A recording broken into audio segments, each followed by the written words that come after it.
حضرت ہمارے لیے بڑے طویل سفر سے یہاں تشریف لائے اس عمر میں، اس لیے ہم بہت دل جوئی کے ساتھ حضرت کی بات کو توجہ سے سنیں اور عمل کی نیت سے سنیں۔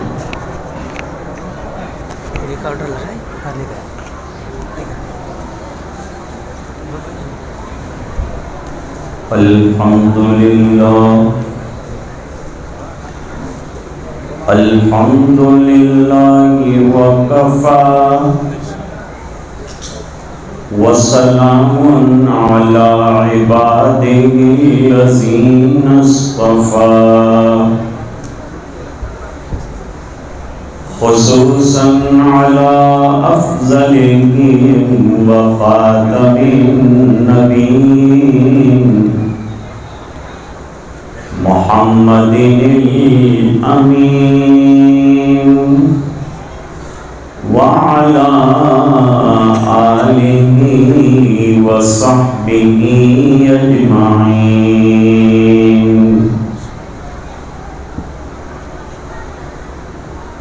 أما بعد فأعوذ بالله من الشيطان الرجيم، بسم الله الرحمن الرحيم۔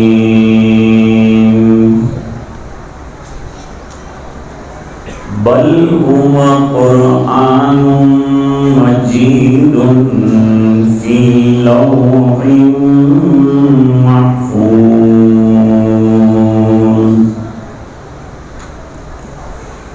وقال الله تعالى: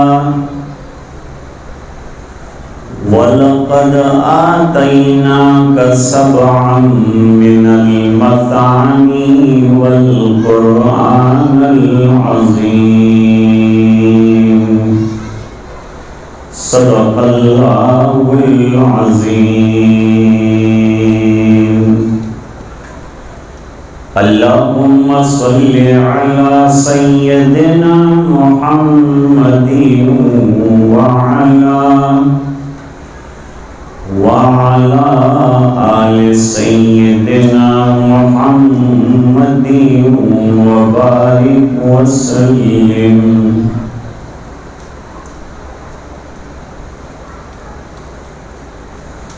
شرنشین پر تشریف فرما،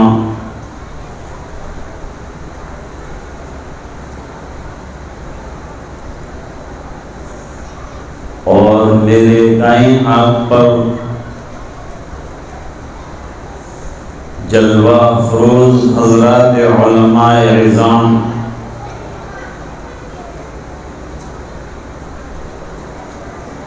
برادران اسلام،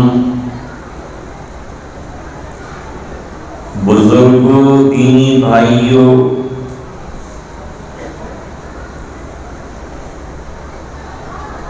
اساتذہ کرام،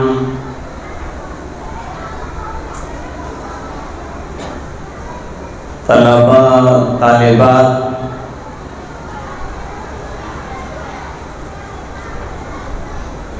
قرآن کریم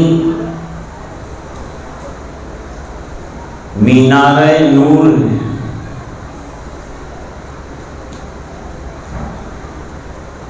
اللہ نے قرآن کریم میں اپنی کتاب کو نور کہا ہے۔ قد جاءکم من اللہ نور وکتاب مبین۔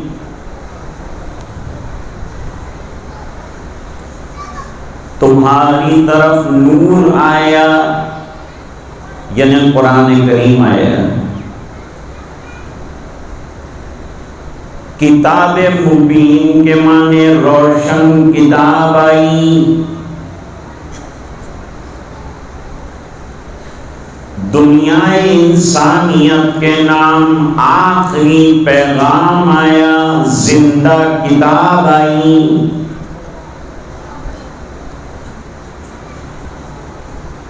آن کتاب زندہ قرآن حکیم حکمت اولا یزال استو قدیم حرف اورا ریب نے تبدیل نے آیا شرمندہ تاویل نے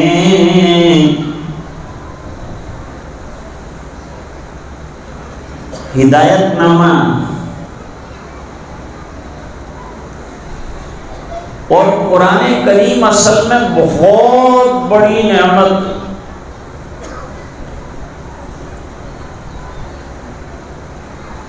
قدر گوہر شاہ دانت یا بدانت جوہری،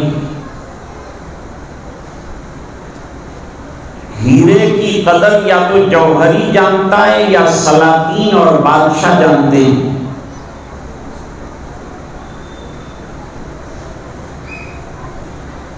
مشرکین مکہ اپنے مال پر، اپنی اولاد پر، اپنے اقتدار پر، اپنی سرداری پر نازاں تھے،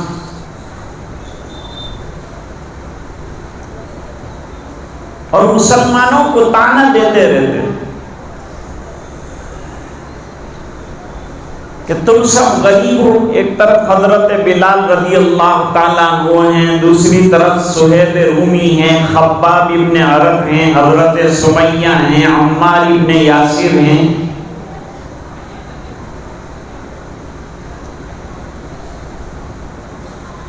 بہت مقتدر اور ذی وقار اگر کوئی ہے تو حضرت ابو بکر رضی اللہ تعالیٰ، پھر بعد میں حضرت عثمان غنی رضی اللہ تعالیٰ عنہ ایمان لائے، پھر حضرت فاروق اعظم رضی اللہ تعالیٰ عنہ ایمان لائے۔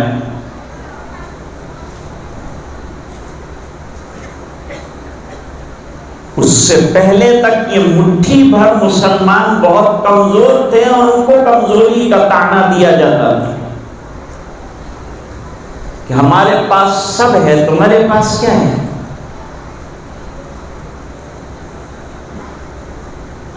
اللہ تعالیٰ نے جواب دیا، تمہارے پاس بہت بڑی نعمت ہے، بہت بڑی دولت ہے، یہ دولت کی برابری دنیا کی دولت نہیں کر سکتی۔ اس لیے اللہ نے فرمایا وَلَقَدْ آتَيْنَاكَ سَبْعًا مِّنَ الْمَثَانِي وَالْقُرْآنَ الْعَظِيمِ، ہم نے آپ کو 7 دہرائی جانے والی آیات سورہ فاتحہ کی دی ہیں، اور سورہ فاتحہ پورے قرآن کریم کا خلاصہ ہے۔ اس بنا پر فرمایا ان کو دنیا کی دولت ملی، تم کو قرآن عظیم ملا۔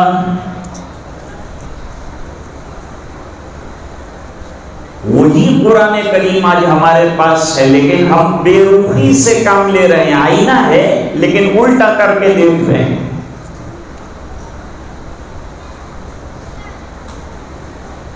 حالانکہ اس کتاب میں قیامت تک کی ہماری حفاظت کا وعدہ ہے، اور ہم لوگ حفاظت کے بارے میں بہت زیادہ فکر مند ہیں کہ جو احوال ہیں اس میں ہمارا کیا بنے گا۔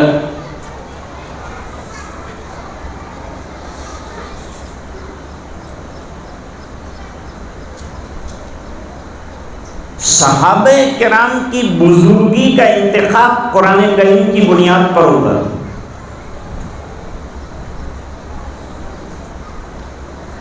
جب مکہ مکرمہ میں قرآن کریم اتر رہا تھا، تقریباً 81 سورتیں اتری ہیں مکہ مکرمہ میں، اور 33 سورتیں اتری ہے مدینہ منورہ میں۔ کل 114 سورتیں ہیں قرآن کریم۔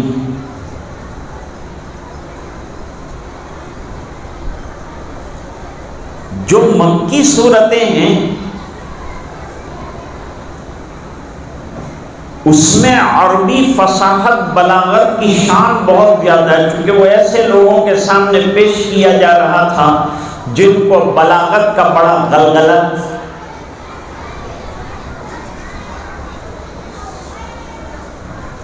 تو اس میں شان و شوکت جو ہے مکی صورتوں میں بہت زیادہ ہے۔ اور توحید، رسالت اور آخرت پر بہت زیادہ زور دیا ہے. اور آج مسلمانوں کو مکی زندگی والی باتوں کو یاد رکھنا ہے اور توحید، آخرت اور رسالت کو اپنا عقیدہ اور مضبوط بنانا. مکاتب کا یہی کام ہے.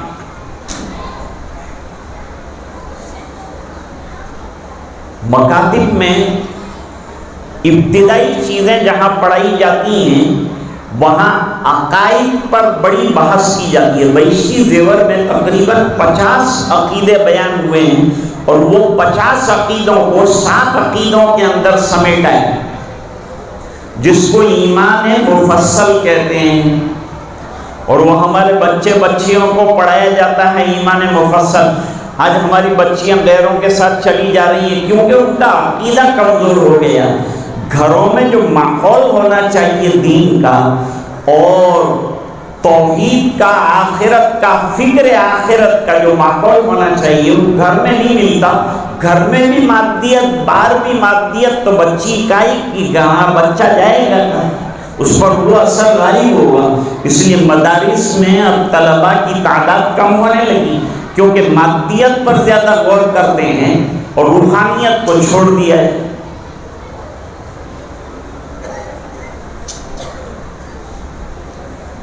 جب مدینے والوں نے حضور پاک صلی اللہ علیہ وسلم کو دعوت دی کہ آپ تشریف لائیے اور دین کی نشر و اشاعت کے لیے جس میدان کی ضرورت ہے انشاءاللہ ہم وہ فراہم کریں گے. حضور مکہ نہیں چھوڑنا چاہتے تھے، بیت اللہ نہیں چھوڑنا چاہتے تھے، لیکن حالات نے اور دین کی نشر و اشاعت کے خیال نے جناب رسول اللہ صلی اللہ علیہ وسلم کو ہجرت پر آمادہ کی. 3 مجالس کے بعد مدینہ منورہ جانا طے ہوا تو حضور پاک صلی اللہ علیہ وسلم نے تبلیغ کا سب سے بڑا ذریعہ یاد رکھنا قرآن کریم ہے. قرآن کی بنیاد پر تبلیغ ہوئی ہے. پہلے حضور پاک صلی اللہ علیہ وسلم کے پاس جو لوگ آتے تھے اپنی اپنی باتیں رکھتے تھے، حضور جواب میں قرآن سناتے تھے. بھئی قرآن سن لو. اور قرآن سن کر پگھل جاتے تھے اور گردیدہ ہو جاتے تھے قرآن کریم کے. چنانچہ بخاری شریف میں ایک واقعہ نقل کیا ہے. ایک بات یاد رکھو، عرب والے زمانے جاہلیت میں بھی حج کرتے تھے، لیکن حج کے اندر انہوں نے کچھ جاہلانہ رسمیں جمع کر لی تھی جو اسلام نے آ کر نکال لی اور حج کو برقرار رکھا. اسی زمانے میں قبیلہ دوس کے سردار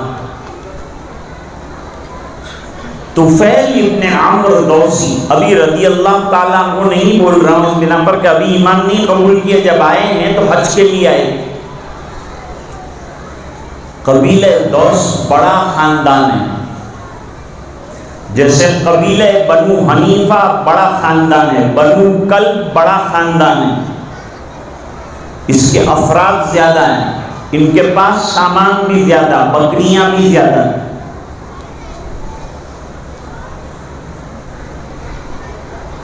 وہ آئے حج کے لیے. جب مکے والوں کو پتا چلا تو 2 مشن ساتھ چلتے تھے. ایک مشن تو سرکار کا چلتا تھا قرآن کریم کی تبلیغ کا، اور دوسرا مشن ظالموں کا قرآن کریم سے روکنے کا چلتا تھا. جو چیز سب سے زیادہ متاثر کرتی تھی مشرکین کو وہ قرآن کریم تھا. وہ قرآن کریم اب بھی ہمارے پاس ہے، لیکن نہ ہم تلاوت کرتے ہیں، نہ اس کی طرف توجہ کرتے ہیں، نہ اپنے بچوں کو حافظ بناتے ہیں. ہر گھر میں ایک بچہ حافظ ہونا چاہیے. ہم طے کر لیں کہ ہمارے گھر کا ایک فرد حافظ بنے گا، ایک فرد عالم بنے گا. یہ بات کو طے کرنا چاہیے. اور یہ تنظیمیں جو چل رہی ہیں ان کو مضبوط کیجیے، مکاتب کو مضبوط کیجیے.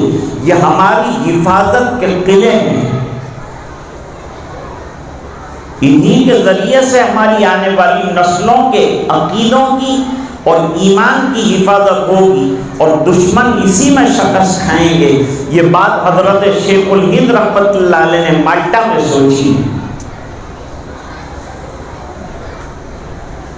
تو یہاں سے ایک مشن چلا، راستے میں طفیل ابن عمرو دوسی سے ملا اور کہا کان کے اندر جلدی روئی ڈال لو، تم ایسی جگہ جا رہے ہو جہاں ایک کتاب اتر رہی ہے، ایک نبی دعویٰ کر رہے ہیں کہ ان پر کتاب اتر رہی ہے، اور جو سنتا ہے وہ بدل جاتا ہے. وہ دیوانے ہیں لوگ کہ سنتے ہی بدل جاتے ہیں. کچھ تو ہوگا نا قرآن کریم میں. جنہوں نے سرکار کو مجنون کہا ان سے بڑا مجنون کوئی نہیں، کیونکہ جو لوگ قرآن کریم سنتے تھے وہ سننے کے بعد عشش کرتے تھے اور کہتے تھے کہ مجنون کہیں ایسا کلام کر سکتا ہے. یہ تو بڑا بالغانہ، بڑا شاندار، بڑا جاندار، بڑا بامانہ کلام. ڈر گئے، گھبرا گئے. نیا آدمی ہوتا ہے تو ذرا گھبراہٹ ہوتی ہے نئی جگہ پر جاندے ہوئے، تو کان کے اندر ان کے کہنے پر ہوئی کے ڈانٹ ڈالی، قرآن سننے نہ پائیں، بدل جاؤ گے. لیکن اللہ نے انسان کو عقل بھی دی ہے. سردار تھے، سوچنے لگے بھئی ایسا تو پھر کیسا کلام ہے کہ سنتے ہی آدمی بدل جائے؟ کیا عقل نہیں ہے انسان کے پاس؟ سمجھ نہیں ہے کیا انسان کے پاس؟ مکہ مکرمہ ہے، اور مکہ مکرمہ آنے کے بعد طواف کے دوران پوچھا کہ بھئی جنہیں محمد، ذرا صلی اللہ علیہ وسلم زور سے کہیے، کون ہے؟ بتایا کہ وہ گورے صاحب جو نماز پڑھ رہے ہیں وہاں کعبۃ اللہ کی اوٹ میں، وہ محمد صلی اللہ علیہ وسلم ہیں. طواف کے بعد ان کے پاس کھڑے ہوئے اور حضور نماز کے اندر قرآن کریم پڑھتے. جانتے ہیں صحابہ کرام قرآن کریم میں اس قدر تہجد میں قرآن کیوں پڑھتے تھے؟ علماء نے لکھا کہ ایک تو قرآن کریم یاد کر کے خود سننا ہے، یہ ذرا آسان ہے، جیسا بھی سن لیا. دوسرا مرحلہ یہ ہے کہ استاد کو سنانا ہے، یہ ذرا مشکل مرحلہ ہے کہ استاد کو سنائیں. اب استاد کو سنائے اور اس پر انعام دیا حضرت مولانا سراج صاحب نے، سائیکلیں دی، اور ایک نشست میں سنانے پر موٹر سائیکل دیا، اور شاید آدھی نشست سنائیں گے تو کار دے دیں تاکہ یہ بیکار نہ رہے.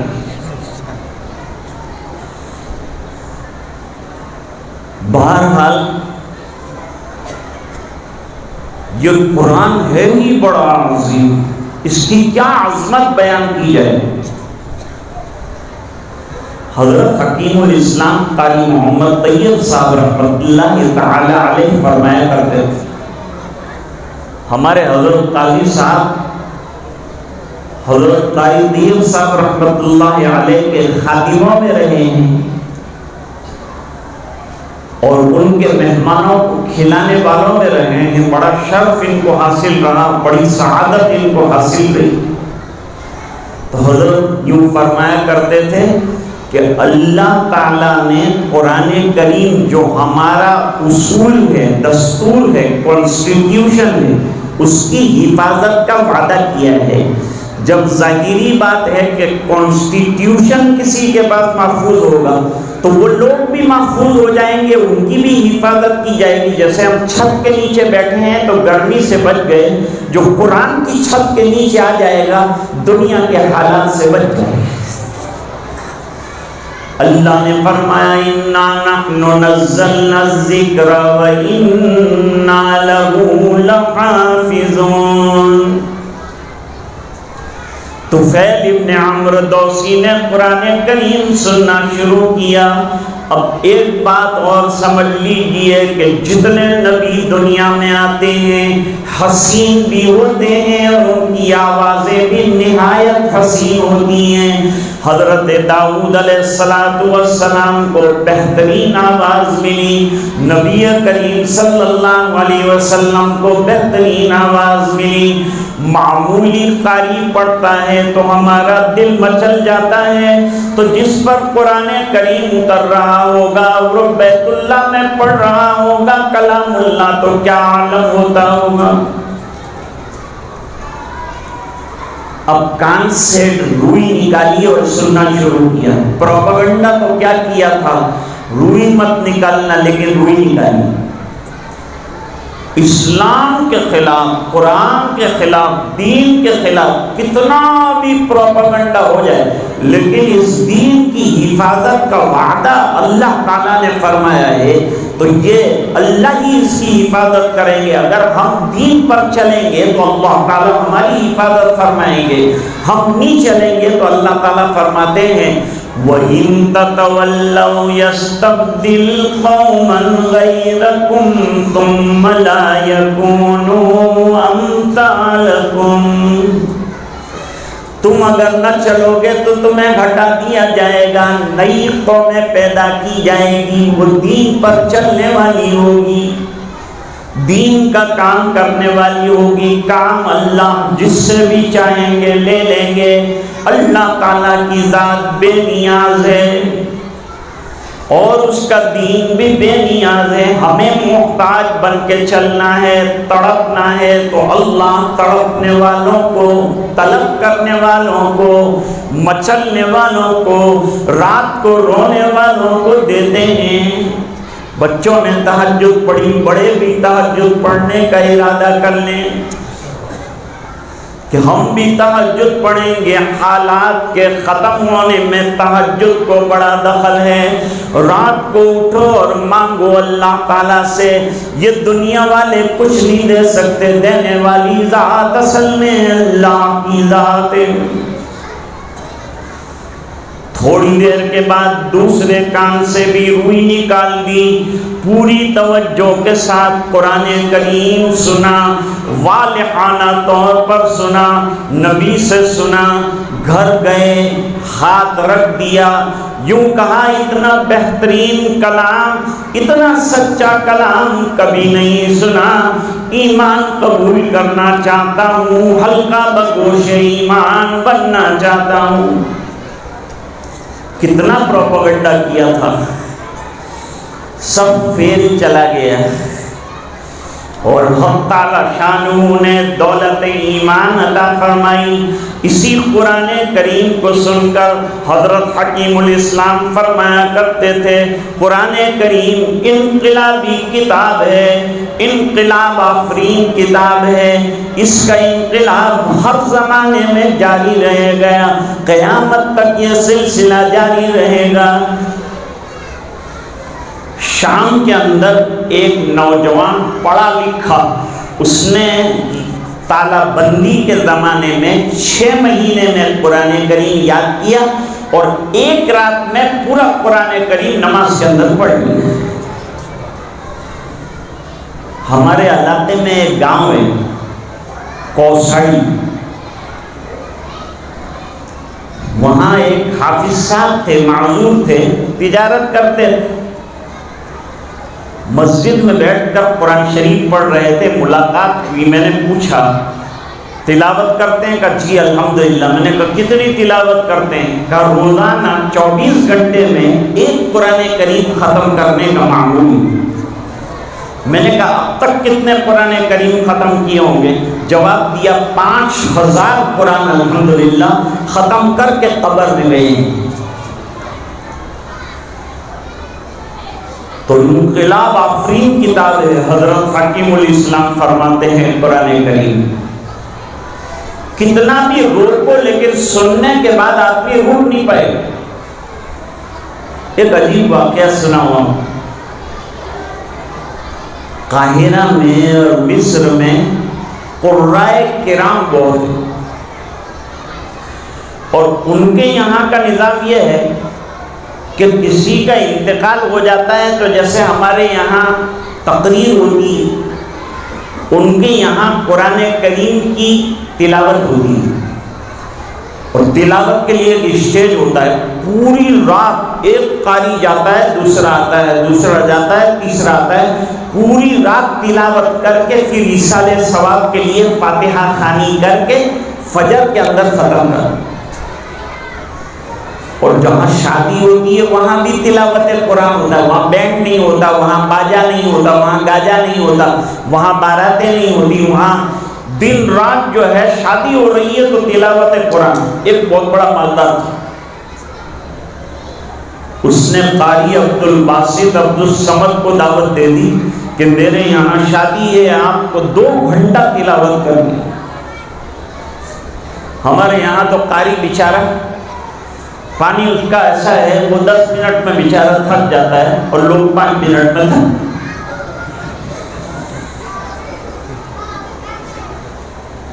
وہ وہاں 2 گھنٹے تلاوت ریاض کرتے ہیں، بڑی محنتیں کرتے ہیں۔ قرآن کریم محنت طلب کتاب، اس کو پڑھنے پر بھی محنت کرنی ہے، اس کو یاد کرنے پر بھی محنت کرنی ہے، راتیں لگانی ہے، کھپانا ہے، مجاہدہ کرنا ہے، تو نعمت ملے گی نا۔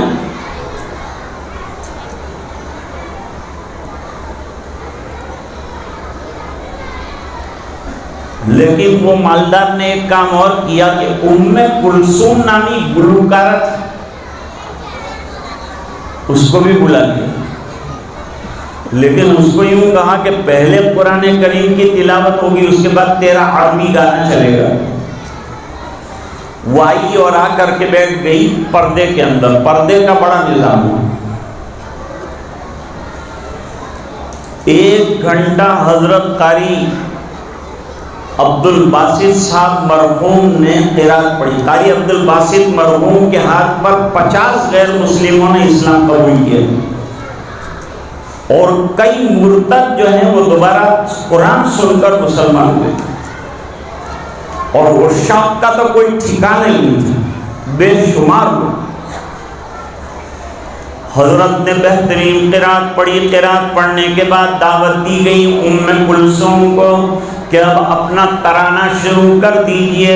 ام کلثوم نے قسم کھا کے کہا صبح تک پڑھوں گی لیکن سما نہیں بچ پائے گا، اس بنا پر کہ قرآن کریم ایسا پڑھا گیا ہے، قرآن کریم کے بعد کوئی کتاب کوئی گانا چل ہی نہیں سکتا۔ تو طفیل ابن عمرو دوسی کو روکا تھا، لیکن قرآن کریم انقلابی کتاب ہے، اس بنا پر طفیل ابن عمرو دوسی رضی اللہ تعالیٰ عنہ بن گئے، ایمان قبول کر لیا، اور جو ایمان لے آتا تھا وہ قرآن کا دائی بن جاتا۔ یہ بچے بھی انشاءاللہ قرآن کریم کے دائی بنیں گے، دین کے دائی بنیں گے۔ ہمارے شیخ الشیخ جب دعا کرتے تھے حافظوں کے لیے، کیونکہ اللہ حافظ قرآن بنائے، دائی قرآن بنائے، ناشر قرآن بنائے، حافظ قرآن بنائے، حافظ سنت بنائے، عاشق سنت بنائے، سب دعائیں ایک ساتھ دیتے تھے۔ اب طفیل ابن عمرو دوسی رضی اللہ تعالیٰ عنہ نے اجازت طلب کی کہ جا کر دین کا کام کروں گا، چھپ چھپ کر لوگوں کو جتنا قرآن کریم سنا ہے سناتے رہنا، پڑھتے رہنا، تلاوت کرتے رہنا، نمازیں پڑھتے رہنا، نمازوں کی پابندی رکھنا۔ بڑی جامع مسجد دیکھ کر بڑی خوشی ہوئی، الحمدللہ تاریخی جامع مسجد ہے، اس کی بقا اگر چاہتے ہو تو جمعہ میں حاضری دیا کرو، اس مسجد کو آباد رکھو، راستے بھرنے کے بجائے مسجد کو بھرنے کا مزاج بناؤ۔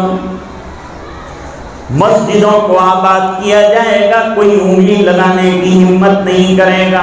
ہم نے مسجدیں خالی کر دی، لوگوں نے ڈورے ڈالنا شروع کر دیا۔ ہم نمازوں کے پابند ہوں گے، مسجدوں کو آباد کریں گے تو اللہ مسجدوں کو آباد کرنے والوں کی حفاظت فرماتے ہیں، اور مسجد کی حفاظت کا اللہ نے وعدہ فرمایا۔ چاہے ظالمین طرح طرح کی سازشیں بنا لے، لیکن سب سے بڑا پلان بنانے والا اوپر والا موجود ہے۔ ہمیں گھبرانے کی ضرورت نہیں۔ آؤ مسجد میں اور مسجد کی حفاظت کی دعا اللہ سے مانگو۔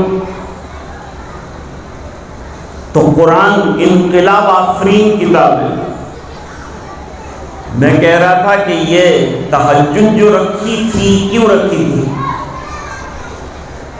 دوسرے نمبر پر تو استاد کو سنانا ہے، تیسرے نمبر پر اس سے زیادہ مشکل کام رمضان میں لوگوں کو سنانا ہے، کیونکہ لوگ غلطیاں گنتے ہی رہتے ہیں، 3 غلطی گئی، 4 غلطی گئی، تم مصلی پہ سورہ فاتحہ پڑھ، تیری 7 غلطی ہے،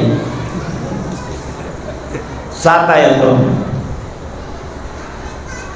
یہ بڑا دم خم کا کام ہے مصلی پر پڑھنا، بہت بڑا کام، آسان کام نہیں۔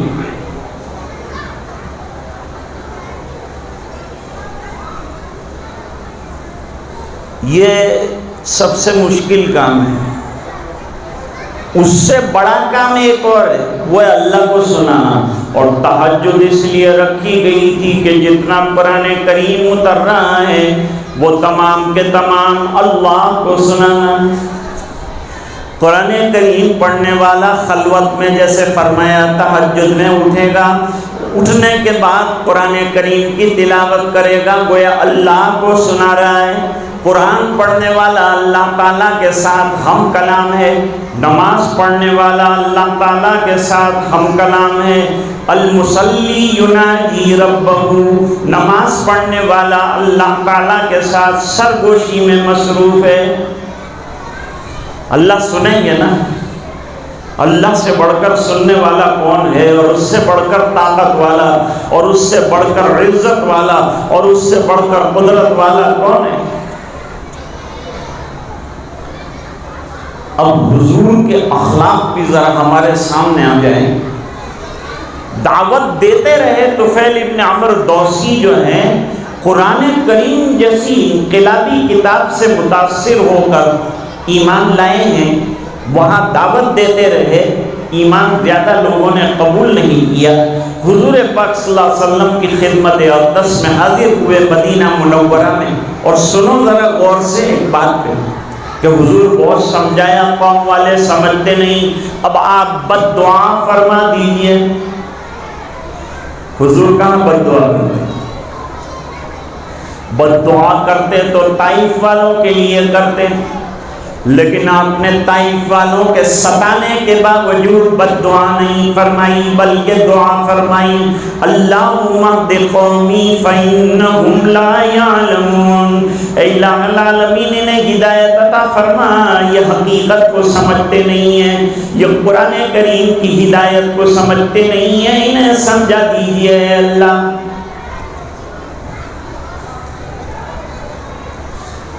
جو عاصی کو کملی میں اپنی چھپا لے، جو دشمن کو بھی زخم کھا کر دعا دے، اسے اور کیا نام دے گا زمانہ، وہ رحمت نہیں ہے تو پھر اور کیا ہے۔ یہ حضور پاک صلی اللہ علیہ وسلم کے اخلاق ہے۔ دوستو، آج دنیا کے سامنے سرکار کے اخلاق پیش کرنا ہے اور اپنے آپ کو اخلاق نبوی سے متخلق کرنا ہے، اور دنیا کے سامنے وہ اخلاق کے ذریعے سے دین کی دعوت دینی ہے۔ سرکار بد دعا کر دیجئے، بہت سمجھایا لیکن مانتے نہیں۔ حضور نے ہاتھ اٹھا لی، یہ سمجھے اب میں جاؤں گا تو نہ بچہ زندہ ہوگا نہ بیوی زندہ ہوگی، کیونکہ مجھ سے پہلے میرے رسول کی بد دعا پہنچ جائے گی۔ لیکن نبی کریم صلی اللہ علیہ وسلم نے ہاتھ اٹھا کر دعا فرمائی، اللہم اہد دوسا واتبین، اے اللہ قبیلہ دوس والوں کو ہدایت عطا فرما، اور ہدایت عطا فرما کر میرے پاس لے آ۔ کہا جا کر دین کی دعوت دو، میں نے بد دعا نہیں کی۔ یہ میرے نبی کے اخلاق ہے کہ بد دعا کرنے کو کہا جاتا ہے تو حضور دعائیں فرماتے۔ بات یہ عرض کر رہا تھا کہ پھر یہ دعا کا اثر یہ ہوا کہ حضرت ابو ہریرہ رضی اللہ تعالیٰ وہ بھی قبیلہ دوس کے ہیں، وہ بھی کھینچ کر آئے ہیں، سرکار کے آغوش میں تربیت پائی ہے، 2 سال رہے ہیں، 5374 حدیثوں کے حافظ ہو گئے ہیں، اور امت کی خدمت میں اتنا بڑا حضور کی احادیث کا گلدستہ اور سرمایہ پیش فرمایا ہے۔ اور خود طفیل ابن عمرو دوسی 90 آدمیوں کو لے کر آئے، حضور کی دعا کے بعد قرآن کریم کی بنیاد پر انہوں نے ایمان قبول کیا۔ تو عرض کر رہا تھا کہ جب مدینے والوں نے دعوت دے دی تو حضور پاک صلی اللہ علیہ وسلم نے دعوت کو قبول کیا۔ حضرت عباس نے شرطیں لگائیں اور پھر حضور کا مدینہ منورہ جانا طے ہوا۔ اس سے پہلے قرآن کریم کی تبلیغ کے لیے ایک نوجوان صحابی کو حضور نے منتخب فرمایا، وہ صحابی کا نام ہے مصعب ابن عمیر رضی اللہ عنہ۔ مصعب ابن عمیر رضی اللہ تعالیٰ عنہ کو مدینہ بھیجا، جاؤ اور قرآن کریم کی تعلیم دینا شروع کرو۔ حضور کے آنے سے پہلے مدینہ منورہ میں دار القرآن کی بنیاد پڑ گئی، مدرسے کی افتتاح ہو گئی اور وہاں قرآن کریم کی تعلیم شروع ہو گئی۔ تو قرآن کریم انقلابی کتاب ہے، قرآن کریم انمول دولت۔ تو انتخاب جو ہوتا تھا صحابہ کرام کا قرآن کی خصوصیت کی بنیاد پر ہوتا۔ ایک چھوٹے سے واقعے پر آج کی بات ختم کرتا ہوں، 2 بجے تو جلسے کو ختم کر دینا۔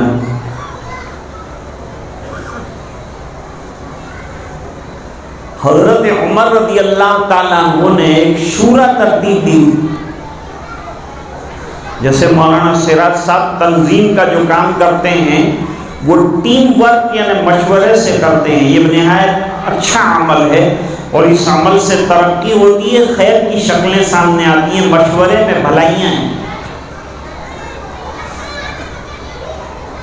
تو حضرت عمر رضی اللہ تعالیٰ عنہ نے ایک شورائی باڈی طے فرمائی۔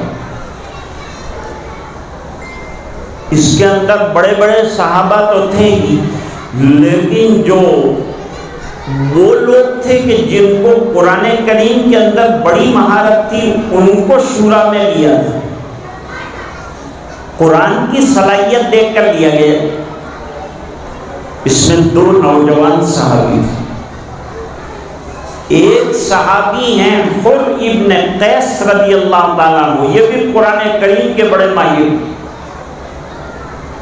اور دوسرے حضرت عبداللہ ابن عباس رضی اللہ تعالیٰ عنہما، جن کو حضور نے سینے سے لگا کر قرآن کریم کے تعلیم کے لیے اللہ کی طرف سے منتخب کیے جانے کی دعا۔ بڑے بڑے صحابہ کرام نے کہا کہ عبداللہ ابن عباس، ان کے جتنی تو ہماری اولاد ہے، یہ ہمارے ساتھ شورا کے اندر ہیں۔ وہ ایک درجے میں اعتراض تھا حضرت عمر رضی اللہ عنہ پر کہ بڑوں کو لیے چھوٹے بچے کو کیوں لیا ہے۔ ایک دن حضرت عبداللہ ابن عباس رضی اللہ تعالیٰ عنہ نے ان کا امتحان لیا۔ حضرت عبداللہ ابن عباس رضی اللہ تعالیٰ عنہ کا امتحان ہوا، صحابہ کا بھی امتحان ہوا۔ حضرت عمر رضی اللہ تعالیٰ عنہ ایک دن مجلس میں آئے، مجلس میں آنے کے بعد جب اجلاس ختم ہو گیا تو حضرت عمر رضی اللہ تعالیٰ عنہ نے قرآن کریم کی ایک سورت پڑھی، اذا جاء نصر اللہ والفتح ورأيت الناس يدخلون في دين الله أفواجا فسبح بحمد ربك واستغفره إنه كان توابا۔ پھر صحابہ کرام سے پوچھا اس کا شان نزول بتا سکتے ہو؟ آج مسلمان قرآن سمجھنے کی کوشش نہیں کر رہا، نہ قرآن کریم پڑھ رہا ہے نہ سمجھ رہا ہے، حالانکہ قرآن کریم سمجھنے کے لیے اتارا گیا ہے، اور سمجھنے کا آسان راستہ یہ ہے کہ مساجد کے اندر تفسیر کا سلسلہ شروع کیا ہے اور قرآن کریم کی تفسیریں کی جائے اور اس میں عوام شامل ہوں اور قرآن کے مفاہیم کو سمجھنے کی کوشش۔ قرآن سے وابستہ کرو اپنے آپ کو، قرآن کریم کا عاشق بناؤ اپنے آپ۔ کسی نے کہا فتح کے بارے میں کہا ہے، کسی نے کہا مکہ ہاتھ میں آنے والا ہے، کسی نے کیا کہا، کسی نے کیا کہا۔ حضرت عمر نے کہا یہ شان نزول نہیں ہے بھئی، قرآن کریم کو سمجھنا بھی ایک کام ہے، یہ بھی جنہیں اللہ انعام عطا فرماتے ہیں وہ سمجھ سکتے ہیں، جن کو اللہ نے علوم دیے ہیں وہ سمجھ سکتے ہیں۔ حضرت عمر رضی اللہ تعالیٰ عنہ نے اب سب سے ننھے مفسر حضرت عبداللہ ابن عباس رضی اللہ تعالیٰ عنہ سے پوچھا تم بتاؤ شان نزول کیا ہے اس سورت کا؟ جواب دیا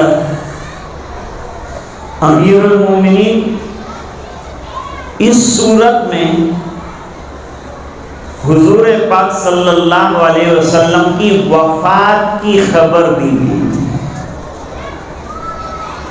اللہ اکبر، جتنے صحابہ تھے حیران ہو گئے، اور حضرت عمر رضی اللہ تعالیٰ عنہ نے کہا تم امتحان میں پاس ہو گئے اس بنا پر کہ یہی شان نزول ہے جو تم نے بتلایا، اس وجہ سے میں نے تمہیں اپنی شورا میں منتخب کیا ہے۔ تو قرآن انتخابی کتاب ہے، قرآن کریم انقلابی کتاب ہے، اور بے فضلہ تعالی یہ تنظیم الحمدللہ بڑا اچھا اور بڑا عمدہ پائے پر کام کر رہی ہے۔ مجھے اس میں کچھ نہیں عرض کرنا اس بنا پر کہ مولانا سراج صاحب نے تقریباً 35 منٹ کا وقت لیا تھا، 35 منٹ انہوں نے کارگزاری سنائی، اس کے بعد میں دوبارہ دہراؤں گا، آپ تھک جائیں گے۔ اللہ تعالیٰ انہوں نے جو عزائم کر رکھے ان عزائم کو پورا فرمائے، ہمت عطا فرمائے، جتنے ان کے ساتھ علماء ہیں تمام کی اللہ تعالیٰ مدد فرمائے، تنظیم کو ترقی عطا فرمائے، اور اطراف اور جوانب میں جتنے مکاتب چل رہے ہیں، جتنے مدارس چل رہے ہیں، جتنے علمی کام ہو رہے ہیں، کارنامے ہو رہے ہیں، اللہ سب کی آبیاری فرمائے، غیب سے مدد فرمائے، نصرت فرمائے۔ ابھی کچھ کام باقی ہیں جو ابھی آپ کے سامنے آئیں گے۔ میں اپنی بات کو ختم کرتا ہوں۔ وآخر دعوانا ان الحمد للہ رب العالمین۔